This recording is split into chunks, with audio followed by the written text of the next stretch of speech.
नमस्कार, मैं आपके साथ सोनू रंगा। आप देख रहे हैं जी मेल। जैसे कि आपको पता है, हर टिकटार्थी ने अपनी ताल ठोक दी है। कहीं रैलियां तो कहीं तूफानी दौरा शुरू कर दिया है। और आज हमारे साथ जुड़े हैं सुनील राज बामणिया जी, जिन्होंने एक गंभीर मुद्दा उठाया है। बहुत ही मतलब सोशल मीडिया के माध्यम से सुनने में आया और वायरल भी हो रहा है कि एक कैदियों के पीछे उनकी लाइफ कैसे उन्होंने अपनी लाइफ को जीना पड़ रहा है और क्या क्या दिक्कतों का सामना करना है पड़ रहा है। तो हम सीधा बात करते हैं सुनील राज बामणिया जी से कि आखिर उनके मन में कैदियों को लेकर उनके मन में विचार कहां से आया और क्या कुछ सोचकर उन्होंने ये बात उठाई है। जी सर, नमस्कार। जी नमस्कार। सर, जो आपने कैदियों को लेकर बात उठाई है, क्या आपके मन में आया? तो आपके सभी दर्शकों को मेरी जय भीम, जय भारत, जय संविधान। आज जो है एक विचारणीय जो विषय है कैदियों को लेकर के, उसके ऊपर चर्चा करनी बहुत जरूरी हो गई थी जी। उसके ऊपर काम करना बहुत जरूरी हो गया है, क्योंकि जिस प्रकार से कैदी जो होता है वो भी कहीं ना कहीं इसी समाज का हिस्सा होते हैं। वो हमारे से किसी कारणवश, किसी मजबूरीवश, किसी समस्या के चलते वो हमारे से किसी साजिश का शिकार होकर के वो हमारे से अलग होकर वो एक अलग दुनिया में चले जाते हैं, जिसको जेल कहते हैं। वो जब जेल में चला जाता है तो वो भी समाज का ही हिस्सा रहते हैं, लेकिन वो समाज से टूट जाते हैं। उनके लिए कोई विचार नहीं करता है, कोई उनकी तरफ जो है ध्यान नहीं देता है। किसी भी सरकार, चाहे किसी की भी सरकार आई हो, जेल के कैदियों के लिए जो है किसी ने कोई जो है ना सूद नहीं ली है। सर, उनको जेल में जाने के बाद क्या क्या चीजों का सामना करना पड़ता है, क्या कुछ उनको देखने को मिलता है? देखिए, जेल जो होती है ना वो एक नरक का द्वार बोली जाती है जी।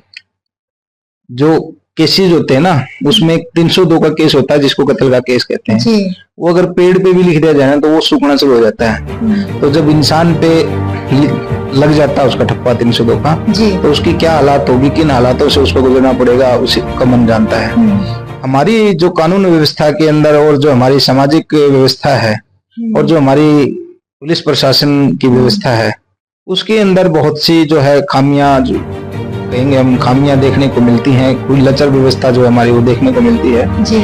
जिसकी वजह से एक आम इंसान, मैं किसी क्रिमिनल का या किसी जो आपराधिक प्रवृत्ति के व्यक्ति का कोई पक्ष नहीं ले रहा, ना मैं उनको कोई रियायत के बारे में कुछ कहना चाहता हूँ। मैं सिर्फ और सिर्फ उन आम आदमियों के लिए बात करना चाहता हूं जो आम आदमी होते हैं, इस देश के निर्माण में जिनकी हिस्सेदारी होती है, इस देश के जो समाज के निर्माण में, देश के लिए बड़े से बड़े जो काम करने में उन लोगों का सहयोग रहता है।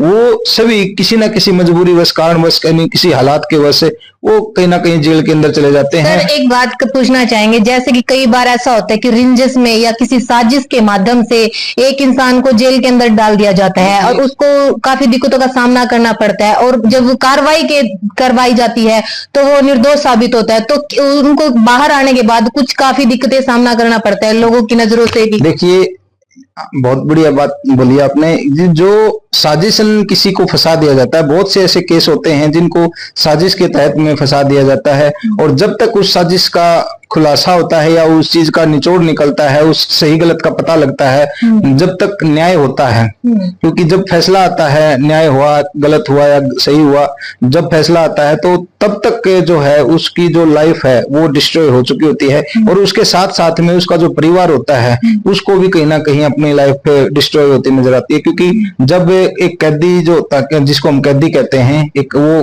परिवार का मुखिया होता है, और जब वो जेल के अंदर जाता है तो उसके पीछे जो उसका परिवार है वो बिलखता है, जो उसको परेशानियों का सामना करना पड़ता है वो वही समझ सकता है। उसका दर्द और कोई समझने वाला नहीं है, सिर्फ उन्हीं के समझ में आएगी वो चीज। सर, जो सलाखों के पीछे जो मुजरिम है और उसके परिवार को मतलब कोई सरकार की तरफ से कोई सुविधाएं मिलती है या फिर उनको कुछ जैसे वहां पे काम भी मिलता है, क्या कुछ उनकी सैलरियां रहती है, किस तरह का उनको काम करना पड़ता है? देखिए, एक कैदी जिसकी जो सजा है वो 4 साल से ऊपर है, उसके परिवार के, जो उसकी वाइफ है उसकी और 2 नाबालिग बच्चों की जी सरकार के द्वारा पेंशन बांधी जाती है जी।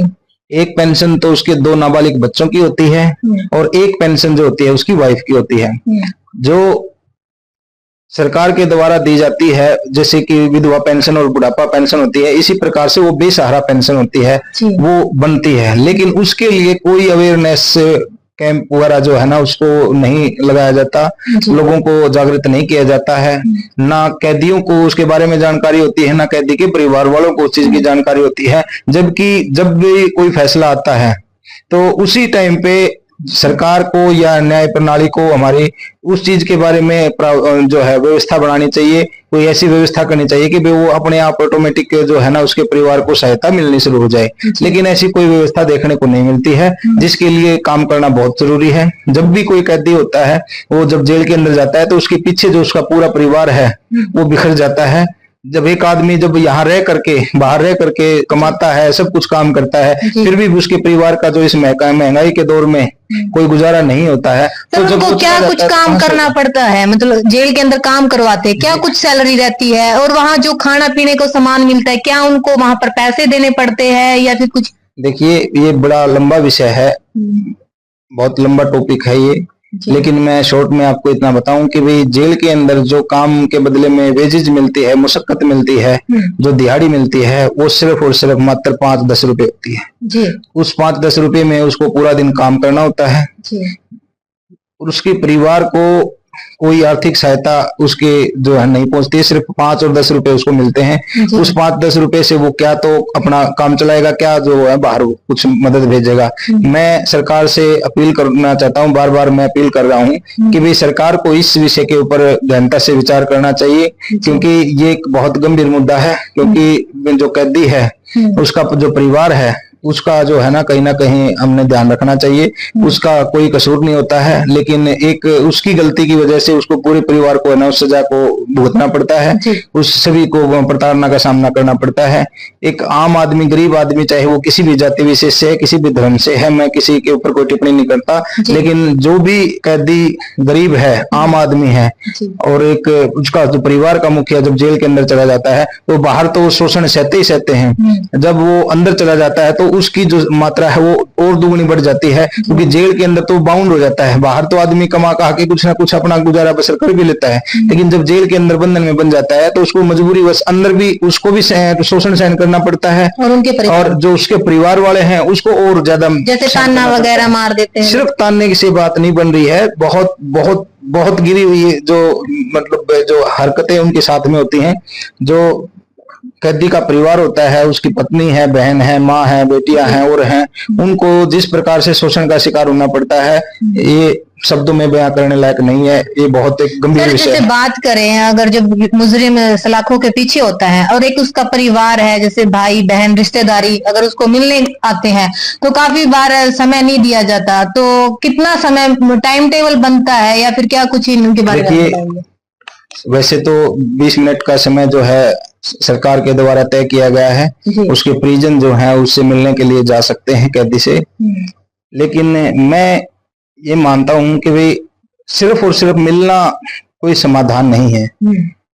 खुद भी तड़पना और उसको भी तड़पते हुए देखना ये कोई सॉल्यूशन नहीं है, वो अपनी पीड़ा को और बढ़ाना है।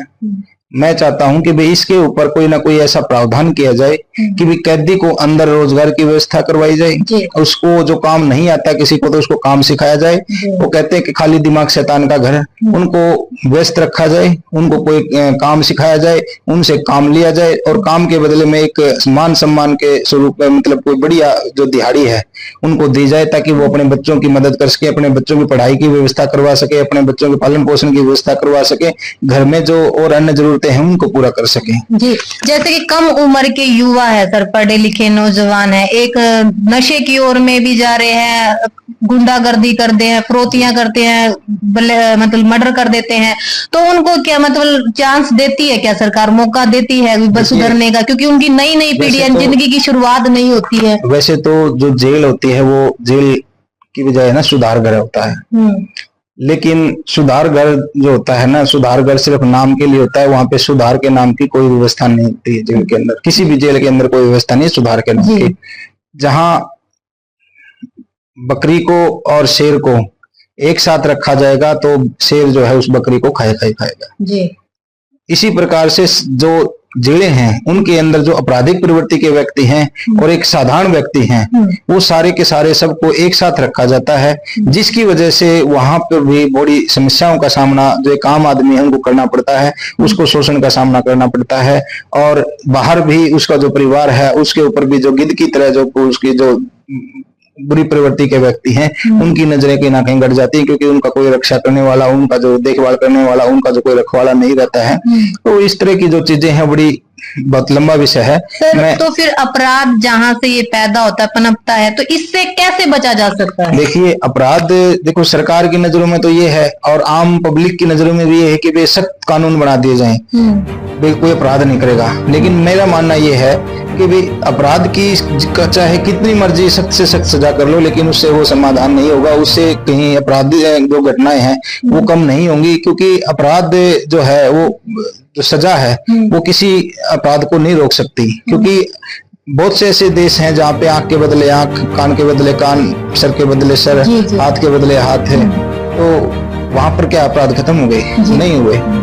हमारे यहाँ पे जिन केसों के लिए फांसी की सजा का प्रावधान कर दिया, उनकी संख्या जो है दिन दुगनी रात चौगुनी तरक्की कर रही है, वो निरंतर बढ़ते जा रहे हैं। जिन केसों के अंदर जितनी ज्यादा सख्त सजा करी गई है, जो बैड एलिमेंट्स होते हैं, जिन्होंने अपने साजिश के तहत में किसी को फंसाना होता है या झूठे आरोप लगाने होते हैं, उनको एक रास्ता मिल जाता है कि भाई इसको तो इस केस में फंसाएंगे।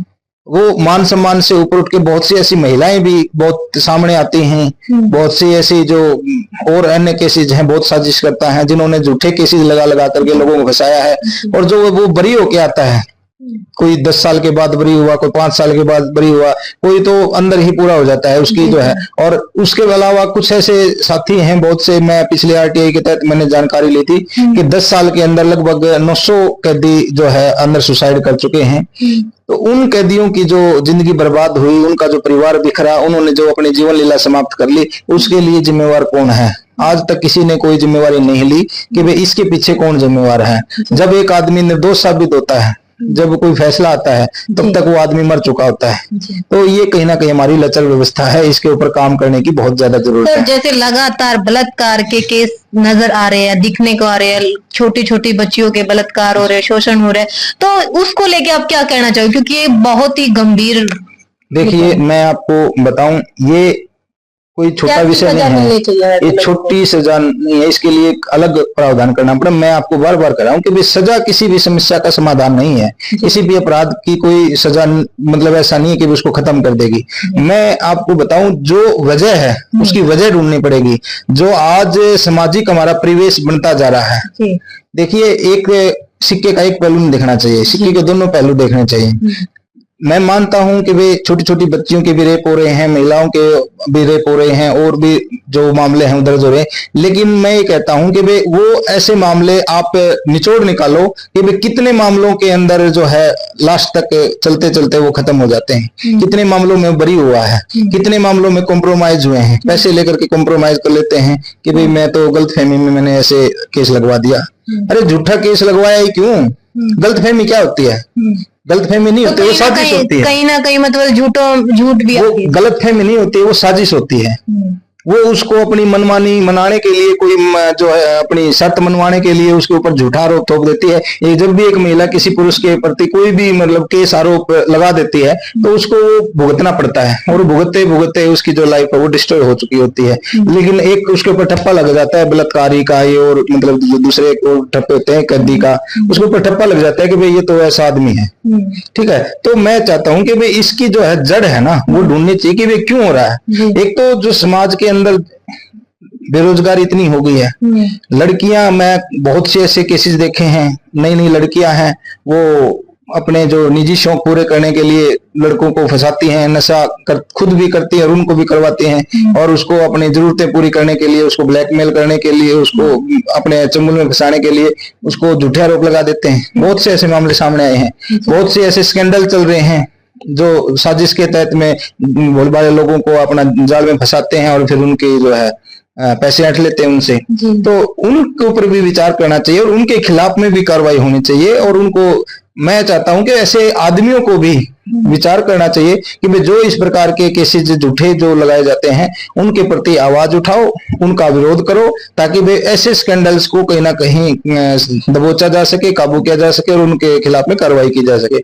दूसरी जो चीज है नशा, इसके लिए नशा जो है सबसे बड़ा जिम्मेवार है। जितनी भी आपराधिक घटनाएं हैं, चाहे किसी भी तरह की आपराधिक घटना है, चोरी की हो, जारी की हो, बदमाशी की हो, चाहे लड़ाई झगड़े की हो, चाहे वो कत्ल की हो, चाहे अन्य प्रकार के किसी भी आपराधिक प्रवृत्ति का व्यक्ति है, और तो और जो सरकारी कर्मचारी हैं करप्शन करते हैं वो भी कहीं ना कहीं नशेड़ी प्रवृत्ति के जो व्यक्ति होते हैं सबसे ज्यादा करप्शन वो आदमी करते हैं। अपनी नशे की अलग से पूर्ति करने के लिए वेतन खासे अलग मेरा काम चलता रहेगा नशे की। जो आपने सलाखों के पीछे बताया है कि मुजरिमों को इतना कुछ सहना पड़ता है, ये मतलब उनके परिवार को सहना, मतलब कैसे, क्या अनुभव रहा है आपका, इतनी नजदीकी से कैसे आपने फेस किया? देखिए, मैं लगभग 6 साल जेल के अंदर रहा हूँ।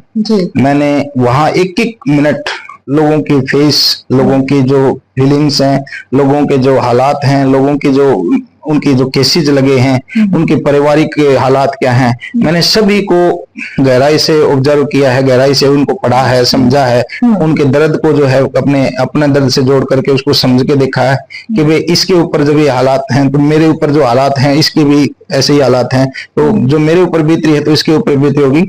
जो एक निर्दोष आदमी होता है, बहुत से ऐसे आदमी हैं कि वे वो 5-5 साल 7 साल जेल में काटने के बाद में उनको पता लगता है कि वो तो बरी हो गई, उनने तो कोई कसूर किया ही नहीं था, कोई और मामला था, किसी ने साजिश के तहत फंसाया था, किसी ने गलतफहमी में नाम ले दिया। लेकिन वो गलतफहमी नहीं होती है, वो गलतफहमी सिर्फ और सिर्फ एक ढाल है जिसको हम ढाल मान सकते हैं, अपना बचाव रखने के लिए उसको गलतफहमी का नाम दे दिया जाता है, लेकिन वो कहीं ना कहीं साजिशन होता है सब कुछ। तो ऐसे बहुत से केसेज हैं, और जो पीड़ा उन लोगों के अंदर होती है वो किसको रोए, किसी को नहीं रो सकते, वो अंदर हिलाए बैठे रहते हैं। बहुत से ऐसे साथी हैं जो अंदर फांसी लगा लेते हैं क्योंकि नहीं महसूस सहन कर पाते वो सब चीजें, क्योंकि जो अपनी तड़प है उनका, जो उनके ऊपर शोषण होता है वो, और जो उनके परिवार के ऊपर जो शोषण हो रहा होता है उसको बहुत से ऐसे साथी हैं जो नहीं सहन कर पाते, वो अपनी जीवन लीला समाप्त कर लेते हैं। तो ये एक बहुत लंबा विषय है।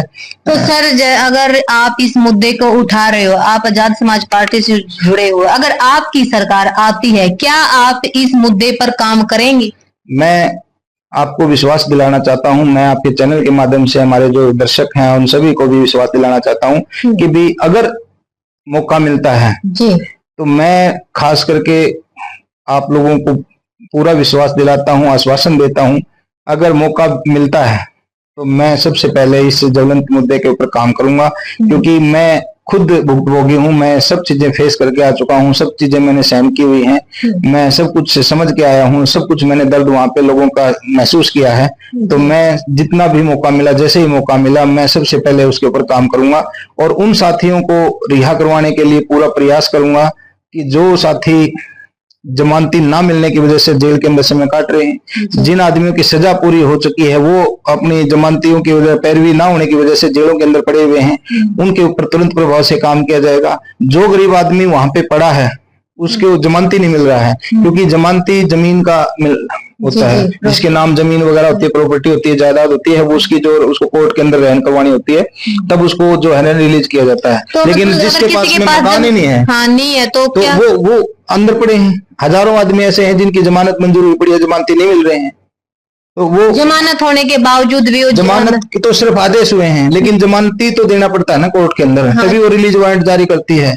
लेकिन ऐसे आदमी जिनके पास में कोई जमानती ही नहीं है, उनके लिए भी तो कोई ना कोई प्रावधान बनाना पड़ेगा, विचार करना पड़ेगा। उनकी कोई पर्सनल बॉन्ड की व्यवस्था है, किसी गरीब परिवार के पास प्रॉपर्टी नहीं है, जमीन नहीं है, तो उनका क्या हाल है? उनको भी तो कोई राहत देनी चाहिए। हम इस देश के अंदर बहुत सी ऐसी स्कीमें हैं, बहुत से ऐसे प्रावधान हैं जो गरीब आदमी को उभारने के लिए बनाए जाते हैं, लेकिन यहाँ पर कहीं ना कहीं आकर के हर कोई पीछे हट जाता है। एक कैदी के नाम से हर कोई हिचकिचाना शुरू कर देता है। लेकिन मैं ये कहता हूँ वो भी हमारे इसी समाज का हिस्सा है भाई, वो भी कहीं ना कहीं इस देश के निर्माण में हिस्सेदार रहे हैं, देश के निर्माण में योगदान उनका रहा है, तो उनको भी अधिकारों के ऊपर हक होना चाहिए उनका भी, उनको भी अधिकार होना चाहिए, उनके लिए भी कोई छूट होनी चाहिए, उनको भी कोई राहत मिलनी चाहिए, उनके लिए कोई अलग से प्रावधान सरकार को बनाना चाहिए। और जैसे ही अगर हमें मौका मिलता है तो मैं पूरा विश्वास के साथ मैं आपको कह रहा हूँ कि मेरी पूरी हार्दिक इच्छा है कि जब भी मौका मिलेगा तो तुरंत प्रभाव से उन साथियों के ऊपर जो काम करने का काम करूंगा, मैं तुरंत प्रभाव से उनको रिलीज करवाने के लिए मैं पूरा प्रयास करूंगा। अंत में हमारे दर्शकों को क्या मैसेज देना चाहेंगे? देखिए, अंत में मैं सिर्फ और सिर्फ इतना ही कहना चाहता हूं कि भाई आज जिस मुद्दे के ऊपर हम बात कर रहे हैं, जेल से जो कैदी हैं, जो पीड़ित हैं, शोषित हैं, जो साजिश का शिकार हैं, जो किसी हालातवश हैं, मैं उन सभी साथियों को एक तो बात ये कहना चाहता हूँ कि मैं उन सभी का वर्गीकरण करवाऊंगा कि भी जो आपराधिक प्रवृत्ति के व्यक्ति हैं और जो एक साधारण व्यक्ति हैं, उन दोनों के अंदर सजा के अंदर भी रियायत होनी चाहिए और जो अंदर के माहौल है उनका वो माहौल भी अलग होना चाहिए, क्योंकि एक जगह पे अगर दोनों रहेंगे तो दोनों के ऊपर एक दूसरे का असर पड़ेगा। वो बात अभी बताई थी मैंने, बकरा और शेर एक साथ में रहेंगे तो शेर बकरे को खाएगा ही खाएंगे, तो उसका असर जो है वो होगा ही होगा। तो आम आदमी को उन लोगों से बचाने के लिए आपराधिक प्रवृत्ति के जो व्यक्ति हैं उनके लिए अलग से व्यवस्था की जाए, खान पीने की, उनको सुधार की, उनको रोजगार की व्यवस्था, उनकी शिक्षा की व्यवस्था, और बाहर जब आते हैं तो भी उनके लिए कोई ना कोई अलग से प्रावधान ऐसा तैयार करवाएंगे जो वो आकर के इस समाज की मूलधारा के अंदर शामिल होकर के इस देश के निर्माण के अंदर दोबारा से हिस्सेदार करेंगे। और सबसे पहले जो है ना, इस नशे के ऊपर अंकुश लगाना जरूरी है, क्योंकि हर अपराध की जो जड़ है वो नशे से अंकुरित होती है। तो जब तक इस नशे के ऊपर अंकुश नहीं लगेगा, ये आपराधिक जो घटनाएं हैं इसी निरंतर चलती रहेंगी, चाहे कितने ही सख्त कानून बना लो, चाहे कितना ही जो हार्ड से हार्ड जो सजा उसको दे लो, अपराध कभी खत्म नहीं होगा जब तक नशा खत्म नहीं होगा। और सरकार अपने निजी कोष को भरने के लिए, जो पैसा कमाने के लिए, पैसा बटोरने के लिए नशे को निरंतर बढ़ाने का काम कर रही है, तो अपराध कहाँ से घटेंगे? आपराधिक घटनाएं जो है इसी तरह घटती रहेंगी। तो मेरा आपसे, आपके चैनल के माध्यम से जनता को यही संदेश है कि भाई एक मौका मैं मांगता हूं, एक मौका मुझे चाहिए। जैसे ही एक मौका मिलता है मैं तुरंत प्रभाव से दो चीजों के ऊपर, एक तो सबसे पहला जो है नशे के ऊपर वार करो, ताकि भाई नशे की जो मात्रा है वो खत्म हो और जो आपराधिक घटनाएं हैं उनके ऊपर अंकुश लग सके, क्योंकि नशे से ही ये सब चीजें अंकुरित होती हैं। दूसरा, जो जिन कैदी भाइयों के साथ में अन्याय हो रहा है उनके लिए काम करने का काम करेंगे और उनको तुरंत प्रभाव से रिलीज करवाने का काम करेंगे। और जो कैदी ऐसे हैं जो 50 साल से ऊपर हैं, उनको तुरंत प्रभाव से जो है ना कहीं राहत दे करके वो निकलवाने का काम करेंगे। और एक झांसी की रानी के नाम से जो एक छूट मिलती थी सजा के अंदर, उसको सरकार के द्वारा बंद कर दिया गया है, उसको पुनः से बहाल कर करके उन सभी कैदियों को जो वहां पे जेल में कैदी बंद हैं और जो कहीं ना कहीं पैरोल या जमानत पे आए हुए हैं, उन सभी को कहीं ना कहीं उस चीज की राहत हम पहुंचाने का काम करेंगे। वो तुरंत प्रभाव से हम चालू करेंगे, जिससे कि जो साथी वहां पे जेलों के अंदर अपना समय जीवन बर्बाद कर रहे हैं वो जल्द से बाहर आ करके इस समाज की मूलधारा के अंदर, इस देश के निर्माण के अंदर योगदान दे सकें। जी धन्यवाद। ये थे हमारे साथ एडवोकेट सुनील राज बामणिया जी, जिन्होंने बेबाकी से कहा है कि मुजरिमों को कितनी दिक्कतों का सामना करना पड़ता है। काफी निर्दोष लोग ऐसे हैं कि जिन्होंने अपने ना करने के बावजूद भी उन्होंने सजा भुगती है, और अगर इनकी पार्टी आती है तो ये सीधा उन पर काम करेंगे। अब देखना ये है कि आने वाले समय में सुनील राज बामणिया जी अपनी जुबान पर कितना खरा उतरते हैं और क्या कुछ करने वाले हैं। बने रहिए हमारे साथ, मिलते किसी अन्य वीडियो के साथ, तब तक के लिए जय हिंद।